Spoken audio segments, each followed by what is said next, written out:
નવસારીમાં ચીખલીગર ગેંગનો કિલ્લો ધરાશાયી, 4 આરોપી પકડાયા. લૂંટધાડ, પોલીસ પર હુમલો સહિત 50 ગુનાઓમાં સંડોવાયેલા ₹2,64,000નો મુદ્દેમાલ કબ્જે.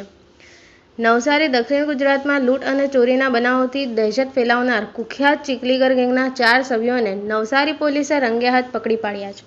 આ આરોપીઓ વિરુદ્ધ અત્યાર સુધી લૂંટ, પોલીસ પર હુમલો, તફડંચી સહિતના 50 જેટલા ગુનાઓ નોંધાયેલા છે. પોલીસે આ કાર્યવાહી દરમિયાન એક બાઇક અને સોના ચાંદીના ઘરેણાં સહિત કુલ ₹2,64,000નો મુદ્દામાલ કબ્જે કર્યો છે. પકડાયેલા આરોપીઓ સુરતના ભેસ્તાન અને મુંબઈના રહેવાસી હોવાનું બહાર આવ્યું છે. હાલના સમયમાં પણ આ ચારે આરોપીઓ 4 થી વધુ તાજેતરના ગુનાઓમાં સંડોવાયેલા હતા. નવસારી લોકલ ક્રાઇમ બ્રાન્ચની ખાસ ટીમે સતત મળેલી માહિતીના આધારે આ ઓપરેશન સફળ બનાવ્યું.